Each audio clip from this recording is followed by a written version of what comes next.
Hello everyone and welcome back to another movie review. I'm your host Ian from EonTalk and today I'll be reviewing Tune In For Love or in Korean, 유열의 음악앨범. 안녕하세요. 오늘부터 음악 앨범의 진행을 맡은 새로운 DJ 유열입니다. 처음 DJ한 날 1994년 10월 1일. The year was 1994 and the first day Yuyeol hosted the radio show Music Album when Misu was working at a bakery and fate brought her and Hyunwoo together. The two show interest in each other, but the love line is short-lived as the fate that brought them together separates them. Years pass by and the two run into each other again like a miracle, but their situations and the timing does not allow the two to be together.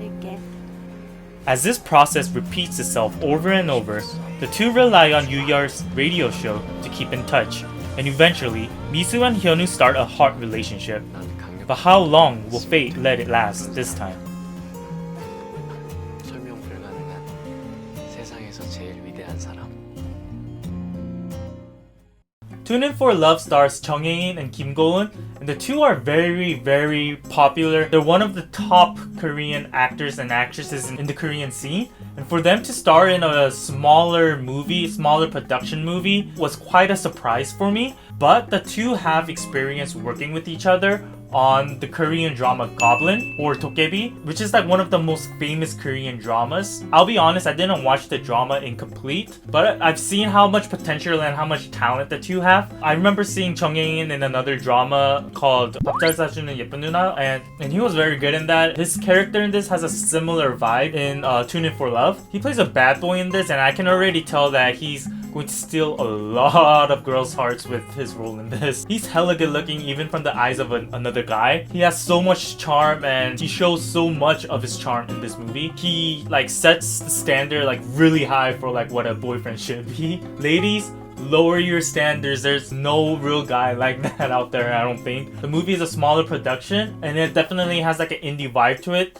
This means that the movie is not fast-paced. It progresses pretty slowly and it's pretty quiet throughout the movie. Like there's no like real like big action or like any like it doesn't have like a roller coaster ride of actions, but it does have a roller coaster ride of emotions, which I'll get to later. And despite it being a smaller film, it's been very well received in the Korean box offices. It's been #1 for like a week. Even before its official release, it's had like the #1 reservation spot amongst the 3 big movie theaters here in Korea, CGV, Megabox, and Lotte Cinema. It's ranked #1 in all 3 of those movie theaters. And this says a lot because the #2 spot is a different movie for each of those 3 movie theaters. So taking the #1 position in all 3 of those big 3 movie theaters is a very big accomplishment, not only for it being a smaller movie, but it's a very impressive accomplishment even for a bigger movie.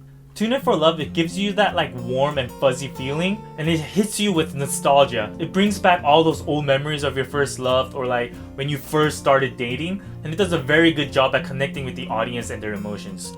Now, going a little bit deeper, let's take a look at what I found the good parts about the movie were. The first positive element of the movie that I found was the music, the audio, the background music that this movie had. It sets the tone very well for the mood and it brings you back. It takes you back to the era of that time. For example, they had like Pinker 노래, which represents like the late 90s, early 2000s. And music has a very powerful way of taking a person back to whenever that time was. Like any like memories you have associated with that music. When that music plays, like it takes you back to like that time and like it brings back all those memories. And I believe that the movie did a very good job at using and utilizing music as a tool to set the tone and the vibe and bring back the audience to when they had like that first love memory or like when they first met like the love of their life. I think that the music really does a good job setting the tone, and not only with like the love relationship, but just like in general bringing you back to the 90s or early 2000s. It did a very good job taking the audience back in time and really engaging the audience with the time of that movie.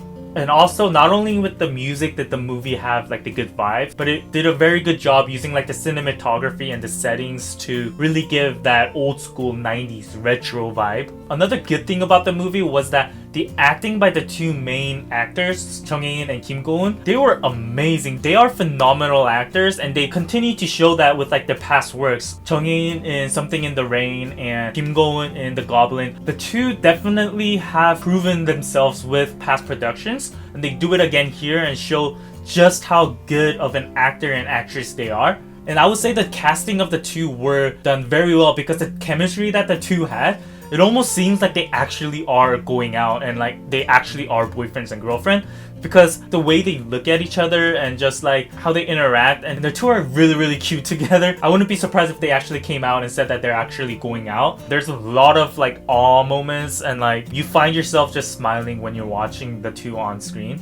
It does get a little bit cheesy, but I wouldn't say that it's in a bad way. More like a cheesy pickup line that you actually find amusing. And it's not only the two main actors that gave a very good performance, but the supporting cast, especially the actress that plays the older sister of Misu, her acting was very good as well. Just the overall acting performances of Tune In For Love was very impressive.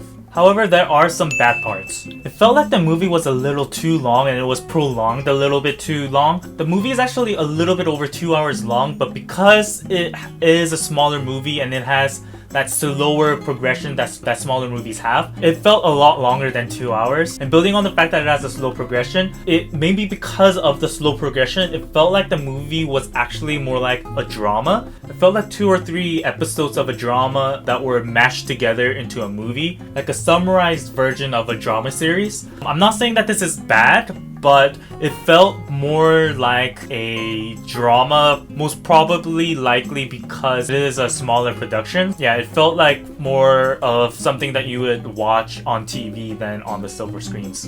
And finally, the last bad part about the movie, I would say, is that it's not really a family film. It may look like something that you would want to watch with your family or with your parents, but if you do, there's a little bit of sexual scenes, like a minor sexual scenes. It's not too much, it doesn't reveal too much, or it doesn't show too much, but it definitely has enough to make things uncomfortable and awkward. All in all, Tune In For Love is a very real movie. It gets you really emotional and hits you in the feels. You can really relate to the characters. Like if you've ever had a girlfriend or if you've ever been in love, you could put yourself in the shoes of the characters, and it brings back all those old memories and like the memories of your first love, the first time you had your girlfriend or the first crush you had. It brings you back to all those older memories, which is why a lot of people get very emotionally attached to the movie. It gives you like those thoughts of like, what if it happened like this? What if I didn't say that? Or like, what if I